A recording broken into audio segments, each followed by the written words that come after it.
Mesdames,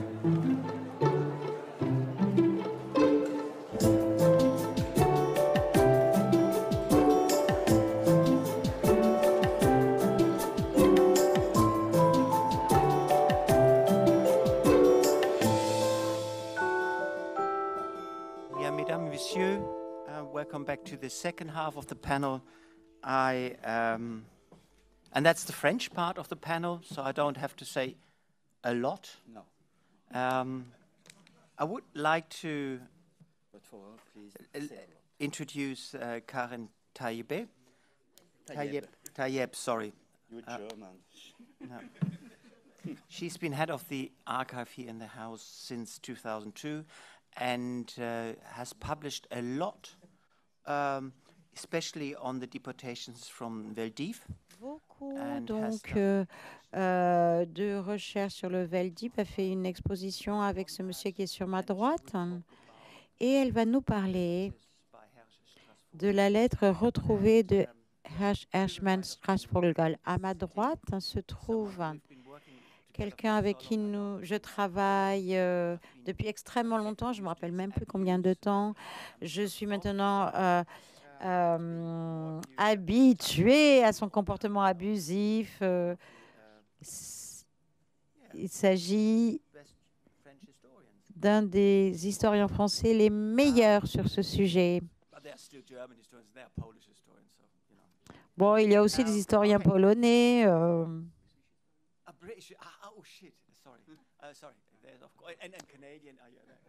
Il y a des Canadiens également. Alors, ce que je devrais dire ici, c'est que ce n'est pas le seul historien français, mais que c'est un grand plaisir que d'être ici et de discuter ensemble. Karen, est-ce que je me suis rendue ridicule? Vous avez la parole. Merci. Merci, bonjour, bienvenue à tous. Moi, je vais vous raconter une histoire. Il y a dans la vie des événements qu'on pourrait qualifier de hasard ou de coïncidence. Moi, je pense sincèrement que finalement, tout vient à point quand on sait attendre. C'est le cas de l'histoire donc, que je vais vous raconter aujourd'hui, celle de la lettre de Hersch Strasvogel. Dans cette histoire, on ne pourra que constater qu'il y a une succession d'heureux hasards qui ont permis d'aboutir à la découverte de la lettre originale d'abord et d'en restituer la paternité à son véritable auteur. Cette lettre, j'ai l'immense honneur de pouvoir vous la présenter ici aujourd'hui, puisque l'original de la lettre a été remise aux archives du Mémorial de la Shoah par leur détenteur, dont je vais parler tout à l'heure, en octobre 2018, le 7 octobre 2018. Tout commence par une recherche menée essentiellement ici dans les archives du Mémorial de la Shoah, que j'entreprenais en vue de la publication d'un ouvrage qui allait être consacré aux lettres écrites par des Juifs déportés de France depuis les camps d'Auschwitz, de Birkenau et de leurs commandos. J'avais en effet plusieurs fois rencontré ce type de documents dans les archives et comme je suis tout particulièrement intéressée par la correspondance, je décidai d'y consacrer une recherche ciblée. C'est ainsi que je décidai de consulter chaque référence issue de notre catalogue qui mentionnerait les mots-clés, lettres, cartes, mots, papiers, associés aux termes d'Auschwitz, Birkenau, Monowitz, Javorno et tant d'autres. Je constituais ainsi un corpus de plusieurs dizaines de lettres et de cartes, majoritairement ce type de courrier, envoyé dans le cadre d'une opération connue sous le nom de Briefaktion. Excusez mon allemand, francisé. Alors que je travaillais à rassembler les documents et informations sur les auteurs de ces courriers, sur leurs identités, tout en m'interrogeant sur le circuit que ces documents avaient emprunté pour arriver jusqu'en France, un premier événement est survenu. C'était un appel de mes collègues du service historique de la Défense à Vincennes qui m'informaient de la découverte dans l'une de leurs salles d'archives de documents qui provenaient de l'Union générale des Israélites de France. Ces documents, ils n'en connaissaient pas exactement ni l'utilité ni la fonction. Et comme les archives de l'UGIF, l'Union générale des Israélites de France, sont en grande partie conservées au mémorial, ils sollicitaient mon expertise. Ce fichier, puisque c'en est un, voici un exemple, correspond à l'enregistrement des courriers dont je viens de parler, expédiés dans le cadre de la Briefaktion et traités par l'UGIF à Paris avant d'être remis à leur destinataire. En plus de ces fiches, on trouvait un certain nombre de documents annexes et également de cartes non délivrées à leur destinataire, en nombre très réduit. Il était assez incroyable déjà que ces archives ressurgissent alors même que je débutais mes recherches, et c'est donc un premier heureux hasard, d'autant qu'à ce moment-là, j'étais capable d'identifier ce qu'étaient ces fichiers. En plus des lettres et des cartes écrites dans le cadre de la brifaction, tout papier écrit à Auschwitz et à Birkenau, et dans les camps annexes donc, suscitait mon intérêt. Je ne saurais dire exactement le jour exact où j'ai ouvert la boîte 991 contenant une lettre écrite de Birkenau le 6 novembre 1944 qui nous avait été donnée par Simone Mintlack, née Strasvogel, le 29 janvier 2002. À la lecture de la copie couleur qui est dans ce dossier, je comprends immédiatement, ce n'est pas difficile, c'est indiqué dans la lettre, que j'avais entre les mains une lettre écrite par un membre du Sonderkommando. Et ma première réaction a été de penser, il y a une deuxième lettre écrite en français par un membre du Sonderkommando, en plus de celle de Chaim Herrmann dont j'avais déjà connaissance. Mais à la fin de la lecture des 8 pages de la lettre, la signature Herrmann m'interpellait. Je décidai donc de comparer le texte que j'avais sous les yeux, manuscrit, au texte attribué à Chaim Herrmann et qu'on trouve dactylographié. En réalisant qu'il s'agissait du même texte, j'ai d'abord été stupéfaite, ensuite intriguée et finalement vraiment troublée. D'un côté, le texte de Chaim Herrmann, plusieurs fois cité, plusieurs fois publié. D'un autre, la copie d'une lettre manuscrite qui ne pouvait avoir été écrite qu'à partir du document original. Mais alors, dans ce cas, pouvait-il s'agir d'une retranscription? C'est déjà arrivé que nous ayons des textes retranscrits à la main, puisque la photocopie n'existait pas dans les temps anciens. J'ouvre alors 2 dossiers pour documenter le parcours de ces 2 hommes identifiés, Hersch Strasvogel, Chaim Herrmann.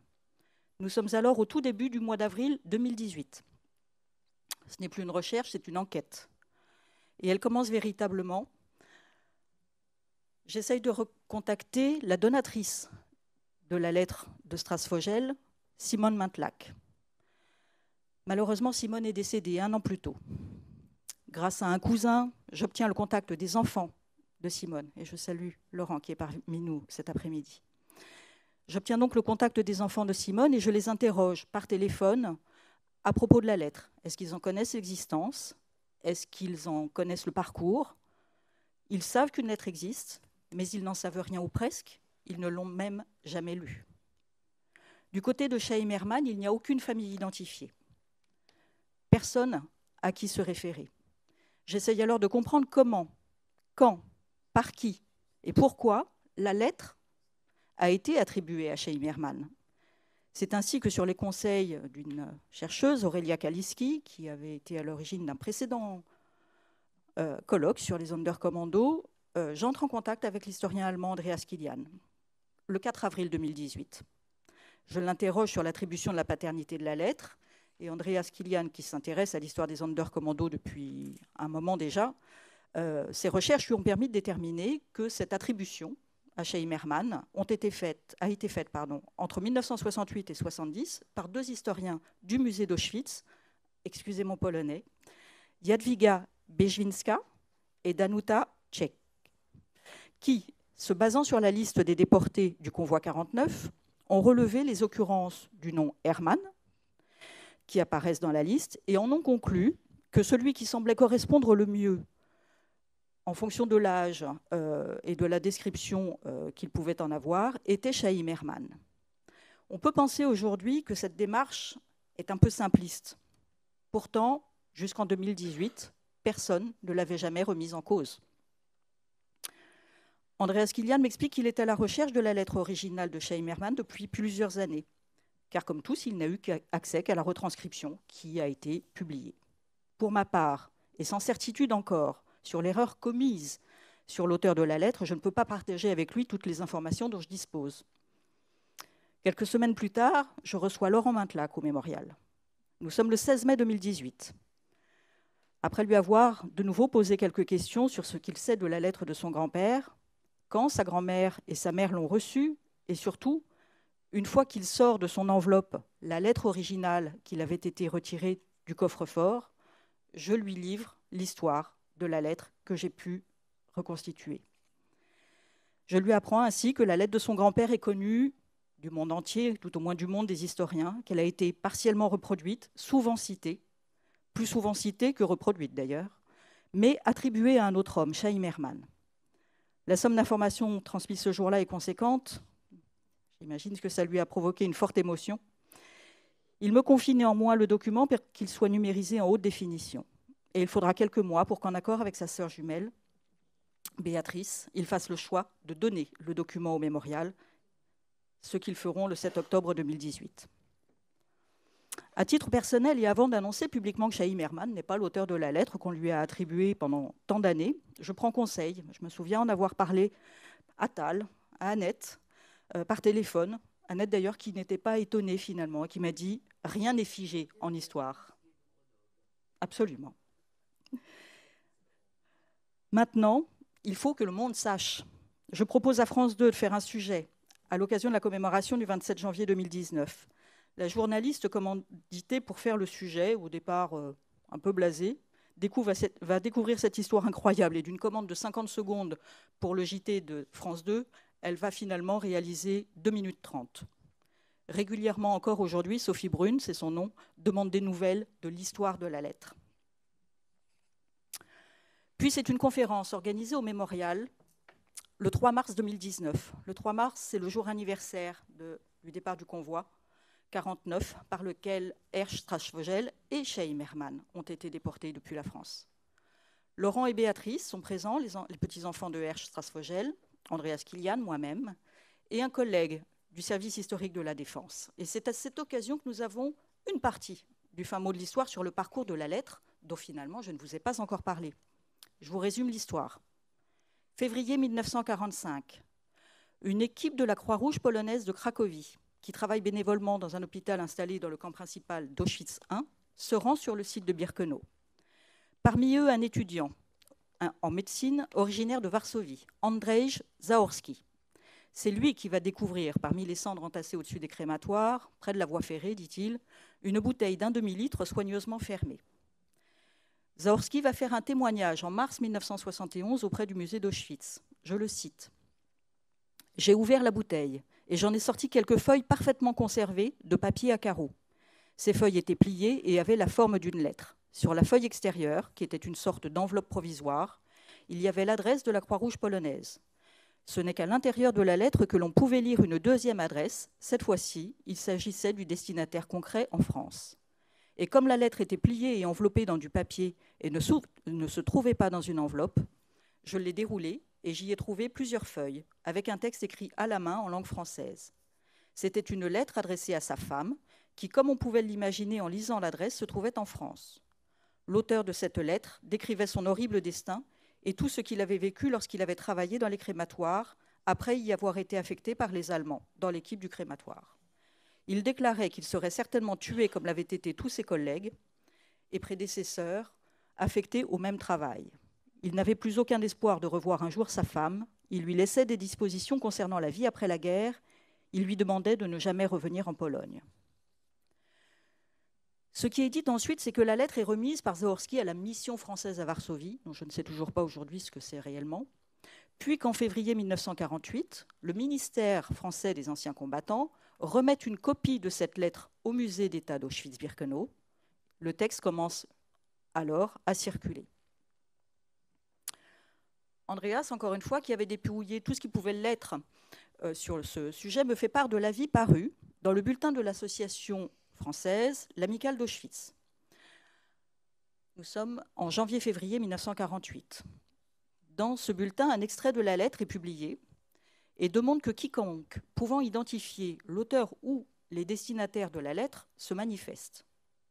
Et c'est finalement à l'occasion de cette conférence dont je viens de vous parler, en mars 2019, à laquelle est invitée Alexandra, que nous avons une partie de l'histoire qui est résolue.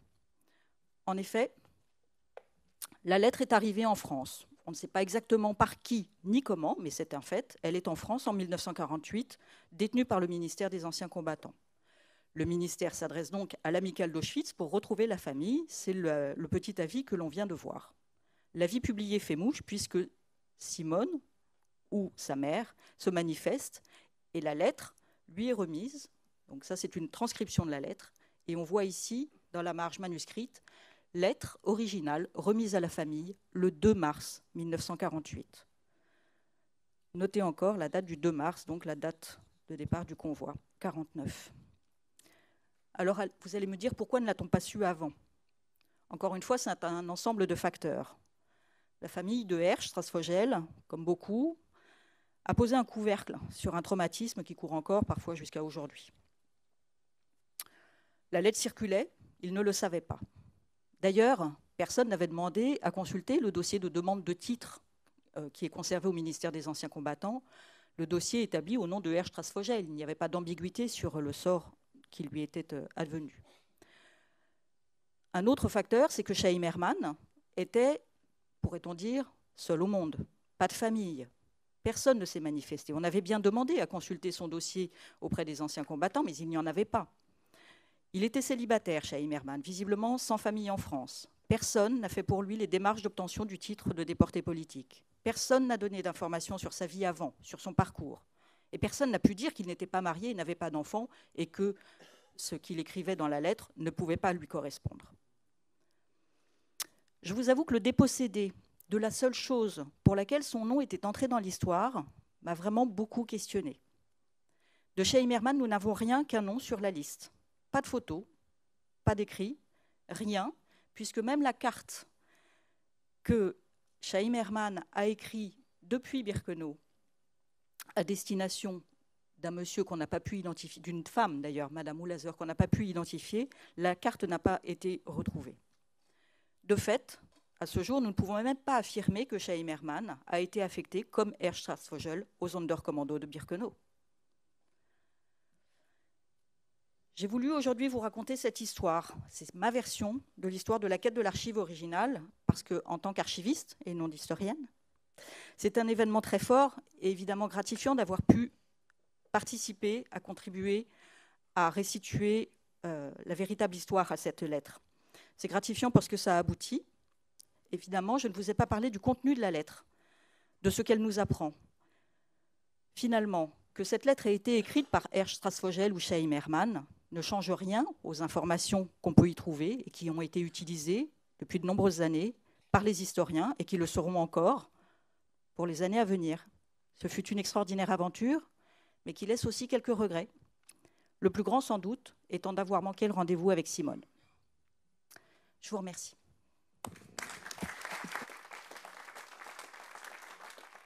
Okay. Bien.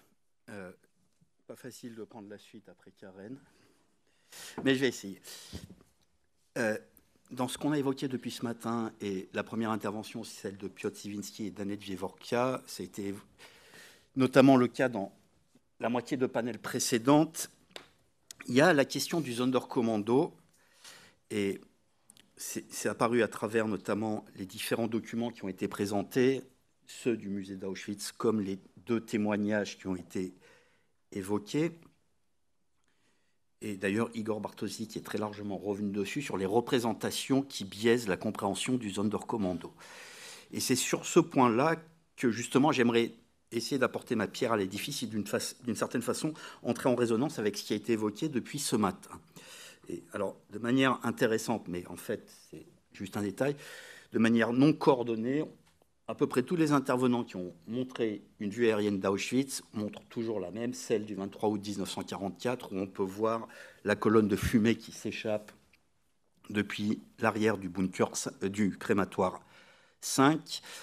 Et si je commence avec cela, c'est parce que depuis 1945, quand on parle d'Auschwitz ou de Birkenau, on va dire Auschwitz, en gros, c'est ce type de vue aérienne qu'on a en tête. Et Auschwitz est un ensemble, et on a les rescapés d'Auschwitz. Et à mesure qu'on s'éloigne de l'événement, les témoignages ont fait disparaître énormément de choses. Et c'est ces choses-là que j'aimerais mettre en valeur et en lumière. Et notamment, pour moi, le problème, enfin, un des problèmes de fond avec la question de qu'est-ce qu'est le Sonderkommando, c'est justement si on sort d'Auschwitz pour regarder d'autres sites, comme par exemple le site de Treblinka. Le site de Treblinka est relativement simple.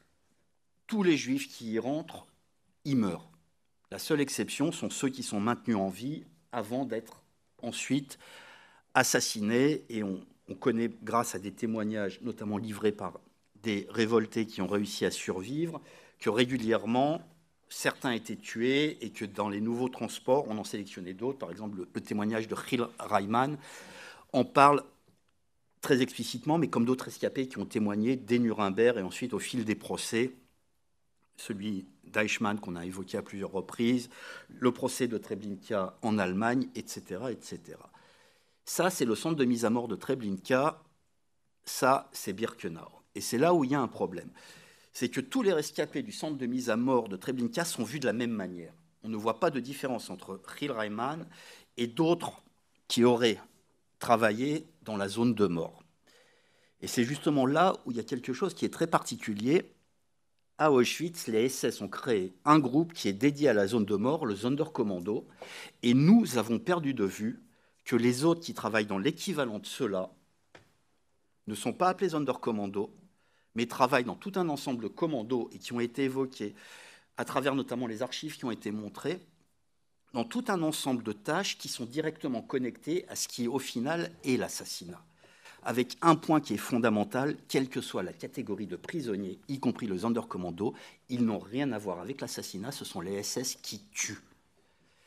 Et c'est là où il y a une série de documents sur lesquels je vais m'appuyer pour plusieurs raisons qui sont très importants historiquement, qui sont la collection d'Egob, qui est un recueil de témoignages de rescapés fait par le comité juif de Budapest à l'été 1945.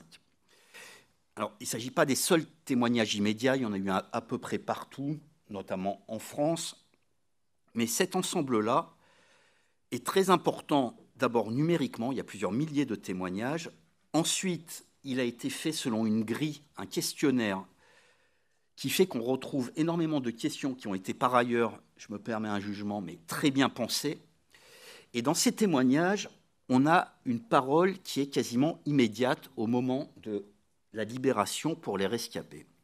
Et justement, quand on lit ces témoignages, il y a énormément de choses qu'on ne retrouve plus au fil des décennies et des témoignages qui vont ensuite être publiés pour tout un ensemble de raisons. Annette, dans ses travaux, notamment Déportation et génocide, a montré énormément de choses. Et les témoignages s'aplanissent, commencent à s'uniformiser parce qu'on raconte les mêmes choses. Mais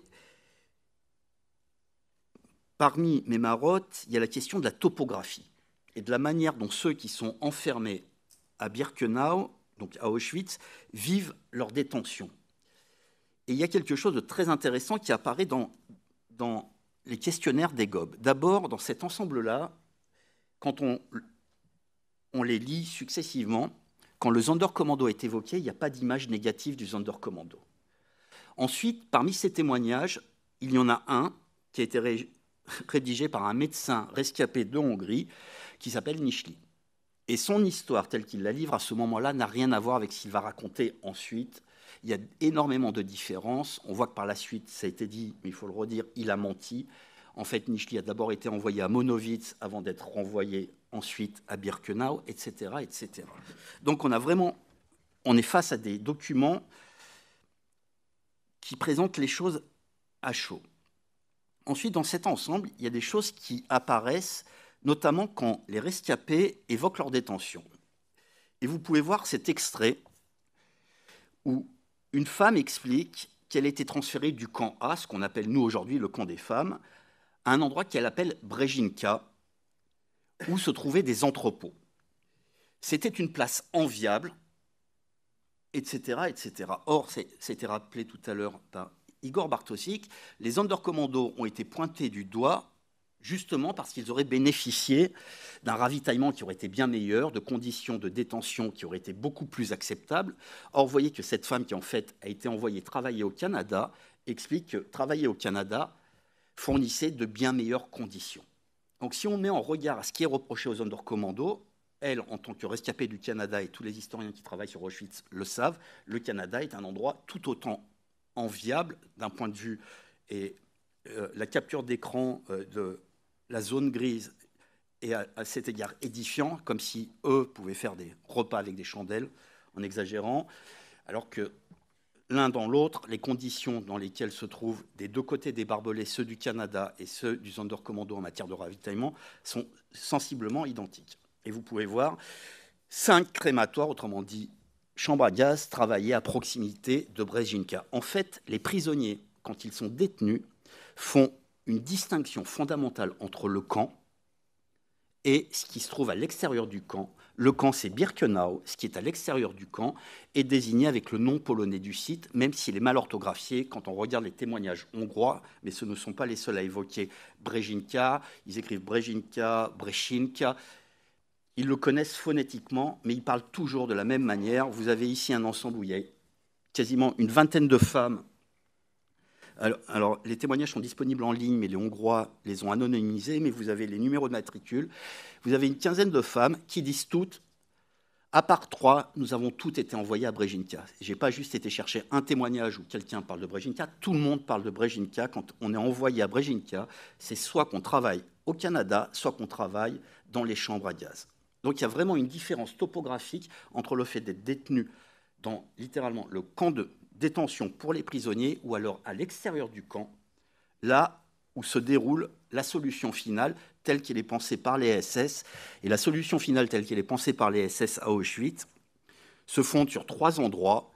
La rampe, qu'il s'agisse de la Judenrampe qui se trouvait à l'extérieur du camp, de la nouvelle rampe qui est appelée rampe pour les transports spéciaux, autrement dit rampe für Sondertransport, donc c'est les SS eux-mêmes la distinguent du reste du site, les Canada, le 1 et le 2, et les chambres à gaz.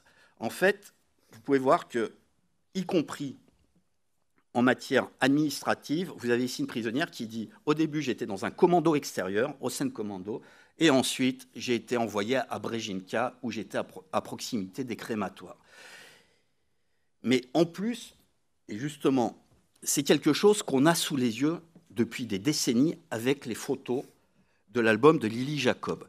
On peut voir sur tout un ensemble de photos cette proximité qui, évidemment, n'est pas une découverte quand je vous montre ces photos. C'est juste pour vous montrer à quel point ça résonne avec ce que racontent les rescapés. Quand on est dans le Canada, on est juste de l'autre côté. Et c'est là où, d'une certaine manière, on peut considérer qu'on est piégé. Et je crois que c'est Piotr Siwinski qui l'a rappelé ce matin, parce que les SS racontaient notamment les porteurs de secrets. Est-ce que le fait d'être de l'autre côté des barbelés vous empêche de connaître le secret? Évidemment que non. Ce sont les SS qui ont mis le doigt, qui ont désigné les Sonderkommando comme étant porteurs de secrets, mais ceux ou celles, en l'occurrence, qui sont de l'autre côté, sont tout autant dans le secret qui devrait être tu. Maintenant, toutes ces descriptions de rescapés, qui sont des femmes du Canada, pointent énormément de choses. Elles rappellent à quel point le quotidien dans lequel elles étaient enfermées était le quotidien de la solution finale. Or, elles sont logées directement dans le Canada 2. Elles évoquent énormément de choses. Elles expliquent aussi qu'il y a différentes équipes, ce qu'elles appellent les robes blanches ou les foulards blancs, qui distinguent les membres du Canada 2, et le Canada 1, visiblement, était appelé les robes ou les foulards rouges. Et on peut voir en permanence cette proximité sur les photos de l'album de Lily Jacob. Vous avez les cheminées qui dominent en permanence leur horizon. Elles savent exactement où elles sont, elles savent exactement ce qui se passe de l'autre côté. Dans le travail qu'on a réalisé sur l'album d'Auschwitz, on avait intégré immédiatement, dès le départ, en 2020, tout un ensemble de témoignages de femmes qui disaient exactement ce qu'elles voyaient de l'autre côté, ce qui a été évoqué, les colonnes de femmes et d'enfants qui sont envoyées vers les chambres à gaz. Mais vous pouvez voir la récurrence avec laquelle on en revient à cette idée de on n'est pas à Birkenau, on est envoyé à l'extérieur de Birkenau, à Brzezinka. Maintenant, il y a un autre élément qui est oublié, et notamment ce qui est intéressant, c'est avec Primo Levi, qui dans Les naufragés et les rescapés, a écrit plusieurs pages sur les Sonderkommando. Et Primo Levi, sans doute pas au même niveau que Nischli, pas au même niveau que Arendt, est l'un des responsables de l'image du Sonderkommando sur laquelle il émet un certain nombre de jugements tout en écrivant à la fin qu'il ne pouvait pas les juger. Il explique en gros quelque chose dont il n'a absolument pas été témoin ni visuel ni auditif. Levi descend sur la Judenrampe, il est embarqué dans un camion, il est envoyé à Monowitz et pendant sa détention, il n'a jamais vu Birkenau. Donc il n'a jamais été témoin, à un degré ou à un autre direct, de l'activité du Sonderkommando. Il estime que le Sonderkommando, en fait, est dans la zone grise et qu'ils ont été impliqués. Ce qui est intéressant, c'est que quand on lit ces témoignages des rescapés immédiatement à leur retour, ici en Hongrie, mais on peut en retrouver d'autres, ils expliquent que quand ils sont arrivés, ils ont été accueillis par le commando Canada qui était fait de, vous pouvez lire l'extrait, un commando de garçons juifs. Ou alors, on retrouve en permanence des évocations du commando Canada, j'ai passé là-dessus, et on connaît toutes et tous ces photos qui viennent de l'album. Mais voilà un témoignage qui dit l'effroi de quelqu'un qui a débarqué sur la rampe et qui a été accueilli par le commando Canada. Vous pouvez voir qu'il dit « Le commando Canada nous a reçus. Ils avaient une étoile de David tatouée sur leur front. » Ce qui est une image d'épouvante, mais qui est évoquée. Évidemment, ça ne correspond à aucune réalité, sinon la réalité de ce qu'a éprouvé ce rescapé le jour de son arrivée. Et ça montre une chose, c'est que, d'une manière générale, on est modelé par ces images où on voit du calme et on oublie, le « on » étant générique, pas individuellement et en particulier pas pour les historiens qui travaillent sur ce champ, mais on oublie la violence que constitue l'arrivée sur la rampe. Rampe qui fait partie intégrante du processus de destruction et qui n'est pas reliée directement au camp. Les SS ont signifié dès l'été 1943, leur plan parle de rampe pour les transports spéciaux. Maintenant, dans d'autres témoignages, on peut voir, et au début, je me suis demandé si c'était une réminiscence de l'histoire qu'on connaît de voir les Polonais comme des antisémites typiques, puisqu'on nous dit, dans plusieurs témoignages, les Polonais ont jeté les enfants et les vieux en dehors des wagons. En fait, il ne s'agit pas des Polonais en tant que les chrétiens de Pologne, il s'agit des Juifs polonais. Les Hongrois voient ceux qui les accueillent comme étant des étrangers, en l'occurrence des Polonais, des Juifs polonais. C'est dit explicitement, les Polonais nous ont dit que nous, les Hongrois, nous serions brûlés vivants. En fait, à cause de la création par les SS à Auschwitz de cette catégorie qui est le Sonderkommando, nous avons restreint notre regard sur ce seul groupe en excluant les autres, ceux qui travaillent sur la rampe, ceux qui travaillent dans les Canada, comme faisant partie du même ensemble qui existe à Treblinka, à Sobibor ou ailleurs, et on a perdu de vue des choses qui ont été évoquées tout au long de la journée. Si on prend Richard Glazar ou Gil Reimann, qui sont des rescapés de Treblinka, ni Glazar ni Reimann ne travaillent dans la zone de mort. Et pourtant, ils n'ont pas une vue négative qui pèse sur eux, et en même temps, ils sont considérés comme à plein de bon droit et à juste titre comme des témoins directs de la solution finale, ceux qui étaient au plus près du processus de destruction. Je n'ai pas énuméré ni les procès où ils sont témoins directs de ce qui se passe, ni les documentaires, à commencer par Shoah de Claude Lanzmann, ou les ouvrages comme celui de Reimann, Je suis le dernier juif, qui sont considérés comme étant au cœur du processus de destruction. Et justement, c'est ce qui est intéressant, à Auschwitz, il y a cette distinction qui n'a pas été opérée par nous, mais dans laquelle on est piégé. Et on est piégé, je vais passer là-dessus, mais on est piégé alors que si on fait attention, vous pouvez voir qu'à l'époque, les rescapés estiment qu'ils ont été accueillis par le Sonderkommando. C'est écrit dans certains témoignages, et au procès de Francfort, donc au milieu des années 60, un rescapé, Simon Gotland, qui a été déporté de France dans le convoi numéro 11, qui était dans le commando Canada, à un moment, il témoigne dans plusieurs langues, donc ça peut paraître un peu confus, témoignant polonais, puis il passe au yiddish, ensuite au français, il essaye l'allemand, et à un moment, alors qu'il est dans le commando Canada, il dit « j'étais dans le Sonderkommando ». Alors qu'on est au milieu des années 60, alors que l'image du Sonderkommando est à l'époque déjà frappée d'opprobre, Gotland, non pas pour se battre sa coulpe, mais parce qu'il estime que ça fait partie du même ensemble, dit « j'étais dans le Sonderkommando ». Il ne s'agit pas d'une prétention, mais juste d'une manière d'exprimer, alors qu'il est perdu entre plusieurs langues, le rôle auquel il était astreint. Maintenant, il y a, et je vais conclure là-dessus, deux manières de voir Birkenau. Soit ce que j'ai détouré, qui est le camp à proprement parler, là où les prisonniers sont détenus, avec un problème, la rampe ne fait pas partie du camp. Les SS le disent, les prisonniers le disent, Srebrenica, ça ne fait pas partie du camp. ou alors de le voir, et ça apparaît à peu près, de voir qu'on a l'espace de détention et qu'au milieu, on a une rampe qui amène à autre chose. Et c'est justement les gens qui sont affectés sur cette rampe et sur cette autre chose qui font partie d'un tout. Et il ne s'agit pas d'un tout où je considérerais qu'ils aient une quelconque culpabilité, mais d'un tout où ils sont les deux faces ou les trois faces d'une même histoire qui commence sur la rampe et qui finit après l'assassinat, ce que Alberto Herrera a photographié au péril de sa vie.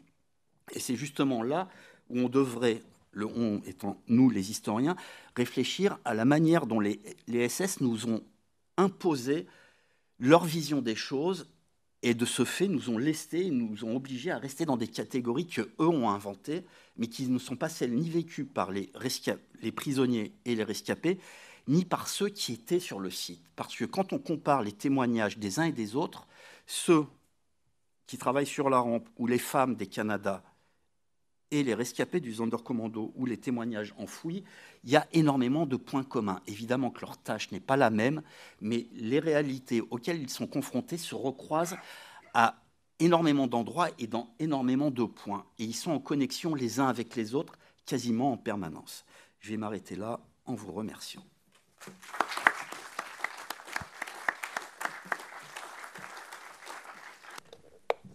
Yeah, thank you very much, Karen, for the forensic journey into a lucky find, snatched from somewhere, the heart of darkness, and showing us how objects are permeating, and Tal for telling us that people sont perméables et comment ils nous disent la façon dont les gens ont eu une influence sur les objets en termes de noms, d'endroits, etc. Donc, je voudrais vous remercier pour tout cela. Et maintenant, vous avez la parole si vous avez des questions.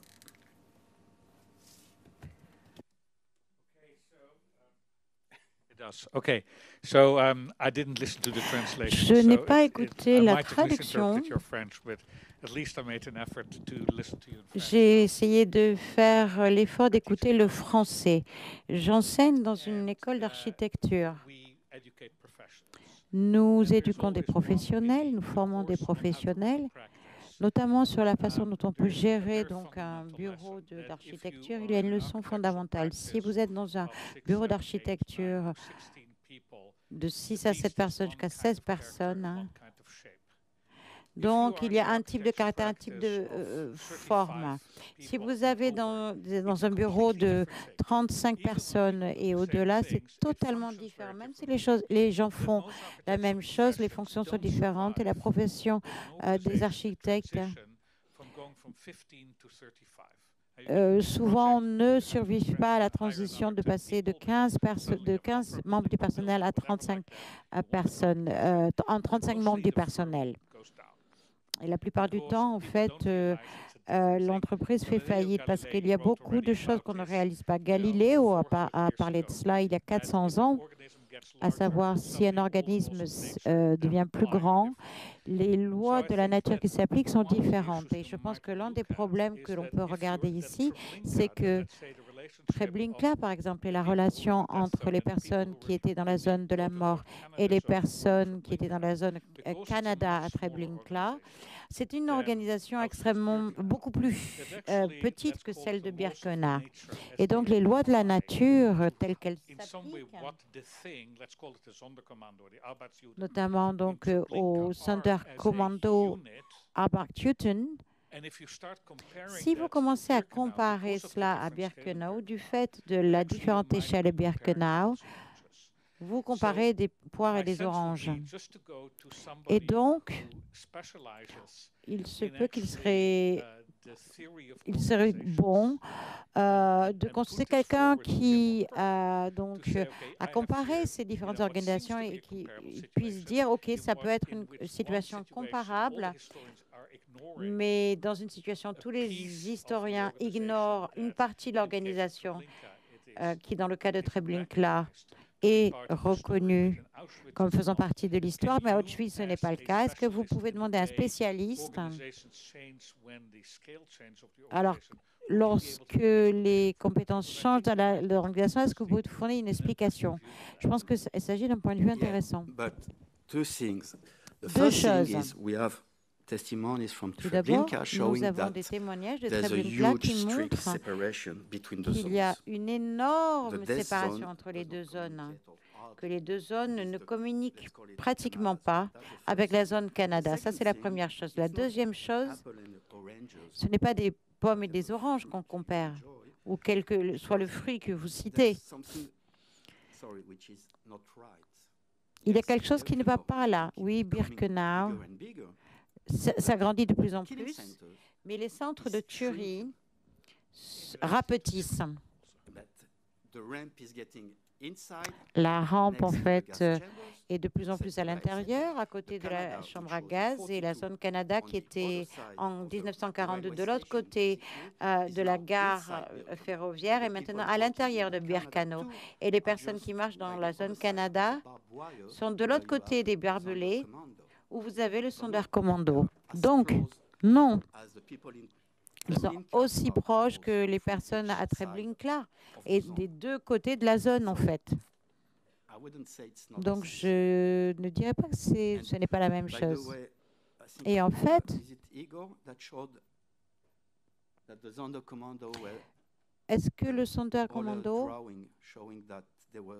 ou par exemple les dessins qui les montrent, qu'ils envoient des paquets de l'autre côté des barbelés, vous avez des espaces qui sont proches, mais dans le même temps, le contexte est différent entre les camps. Et donc, à certains moments, il y a un savoir secret qui sort et qui rentre. Vous pouvez comparer des pommes et des oranges si on parle de fruits. Ou des bananes même.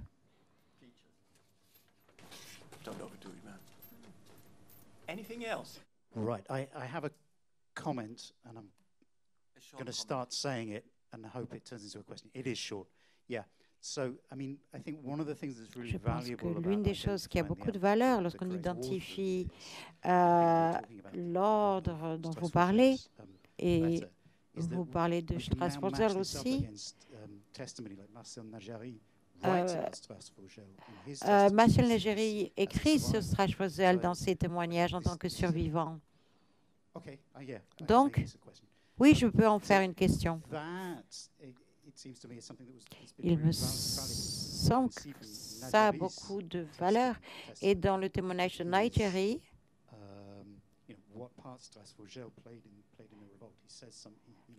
il parle du fait qu'il a croisé Strasbourg au cours de la révolte.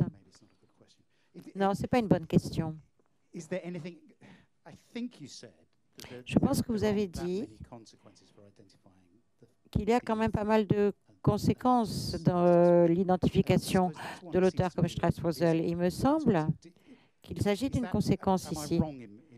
Est-ce que j'ai tort dans la façon dont j'ai compris ce que vous avez dit? Peut-être que j'ai mal compris en fait.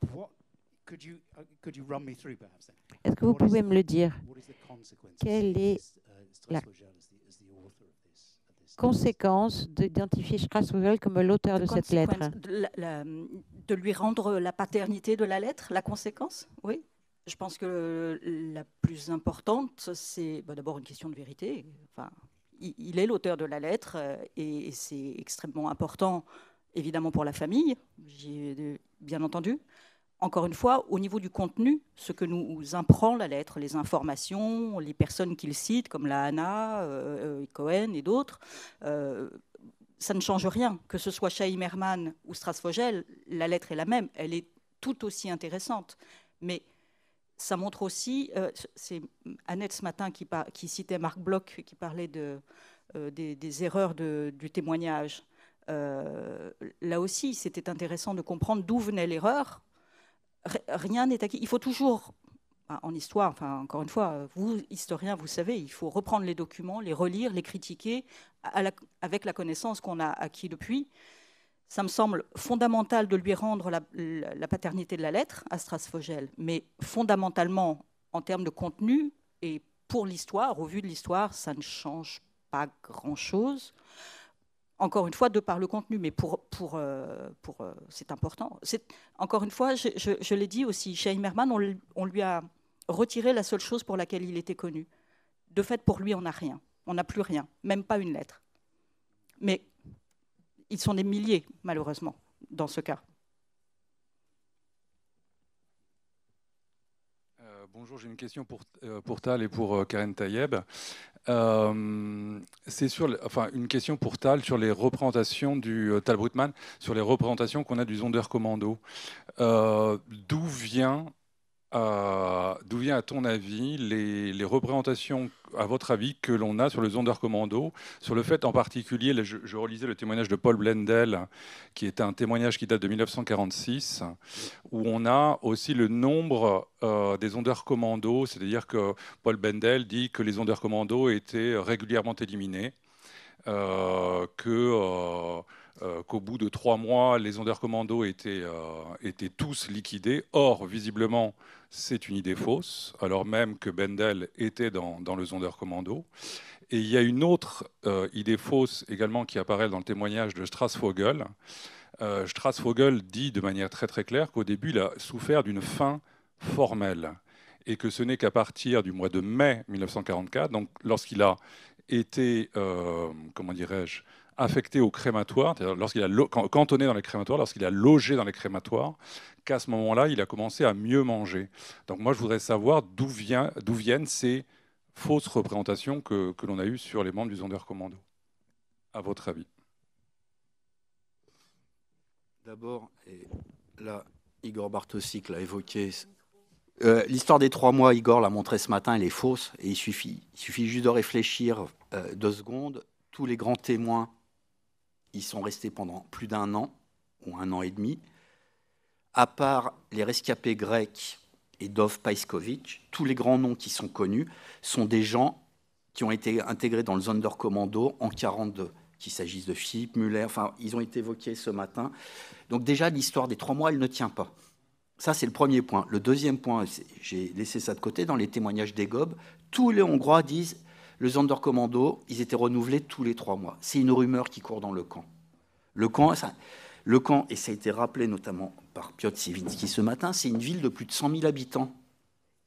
Une ville de 100 000 habitants, c'est un endroit où il y a des rumeurs qui courent en permanence.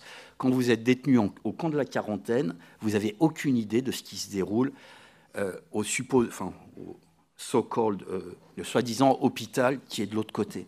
Voilà, c'est ce qu'on appelle communément le téléphone arabe.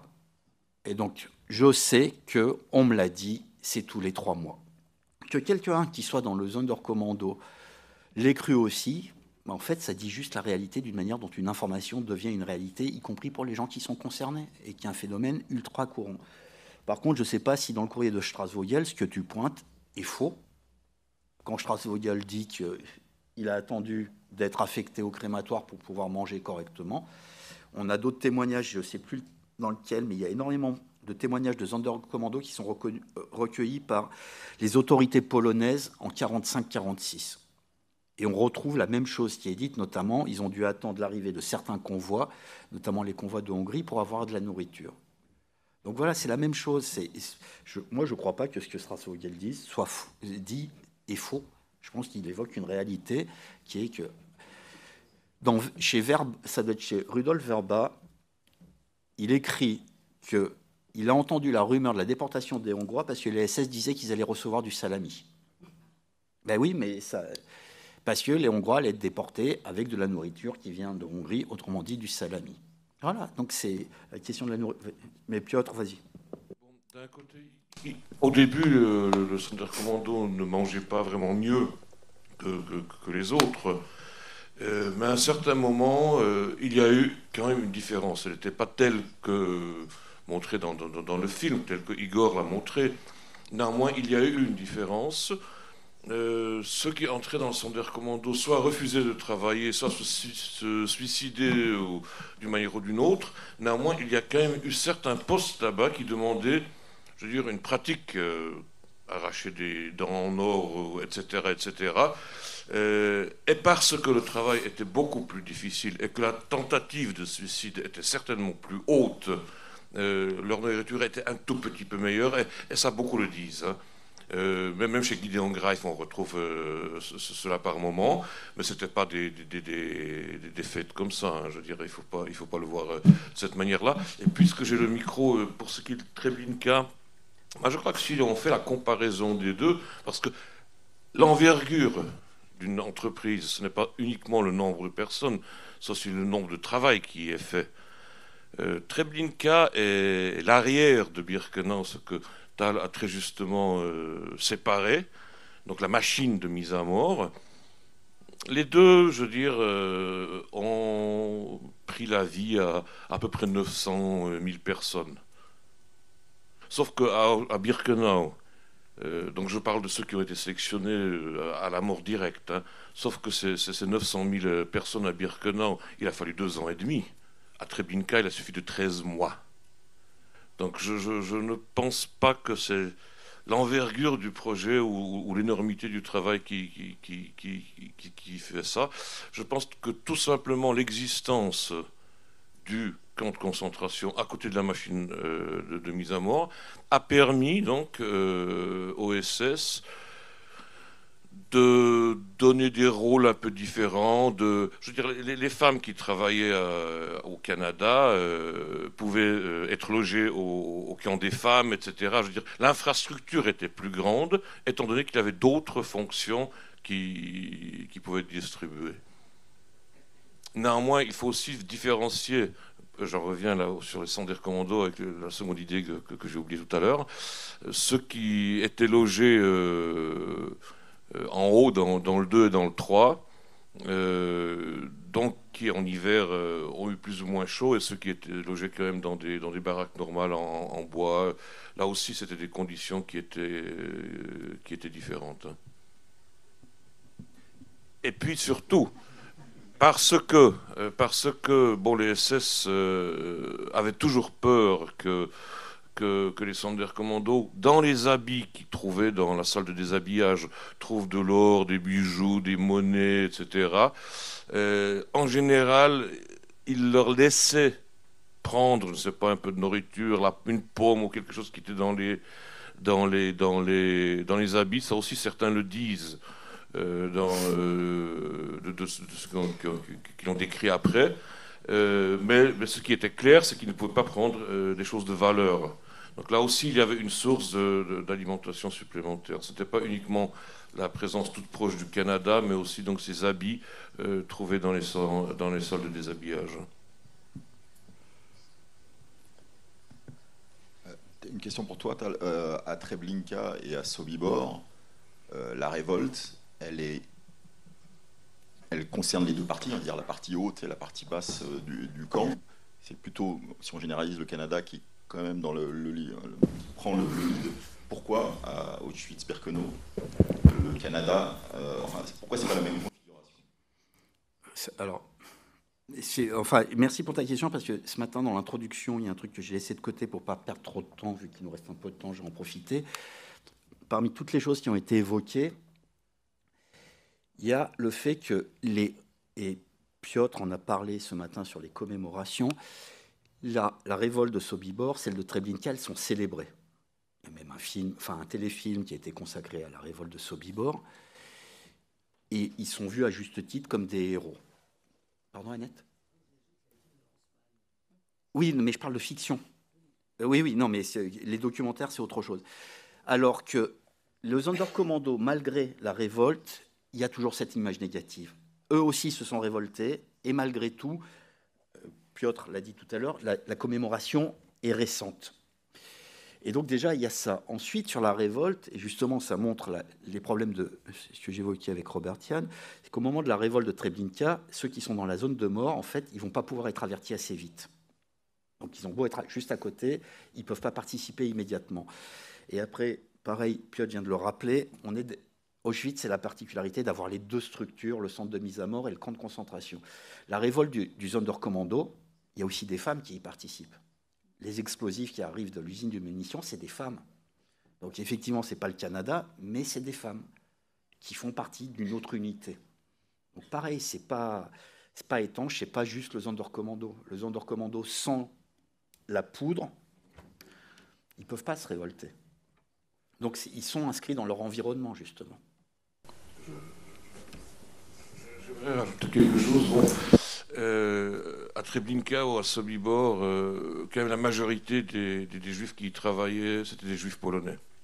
Donc ils avaient un espoir de s'enfuir et de trouver refuge quelque part. Peu y sont arrivés, néanmoins, bon, il y en a qui ont survécu.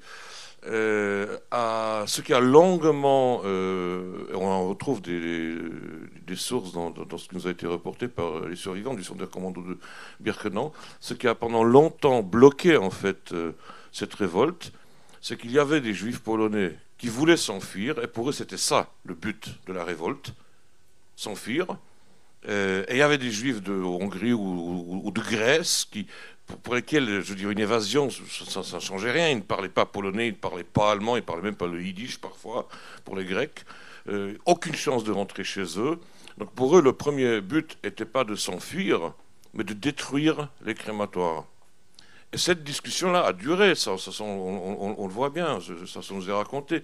Si on fait une révolte et qu'on a deux buts complètement différents, en fait ça fait un peu comme s'il y avait deux révoltes simultanées qui n'organisent pas le même programme. Et je crois que si on aurait à rajouter à cela des équipes de la rampe, des équipes du Canada, voire d'autres, les buts se seraient multipliés en fait.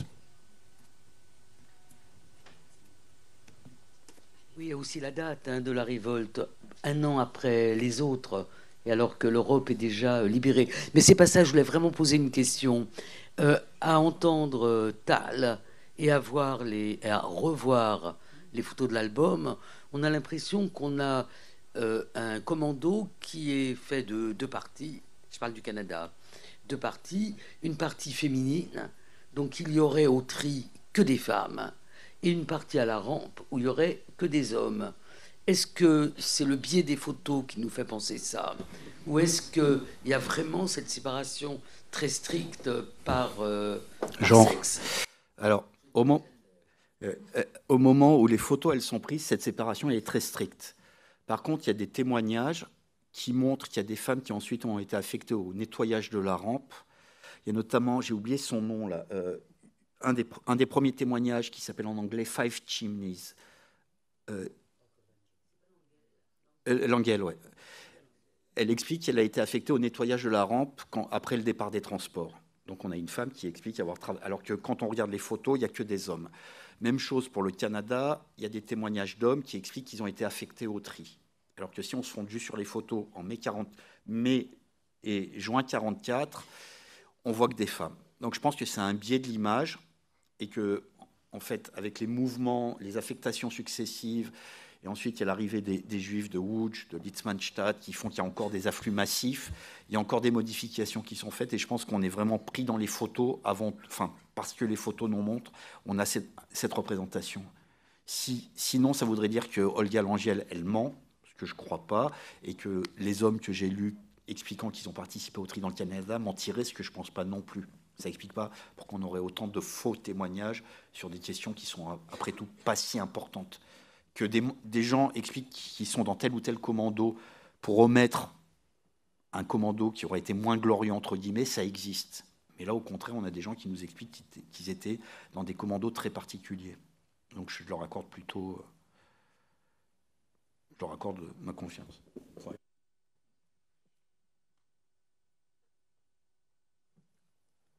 In that case, there are no questions anymore. I've got the sad duty to thank you all and say this is it. We are 3/4 an hour early, and the sun is shining. So have a very nice afternoon. Enjoy coffee and enjoy the sun, and see you tomorrow.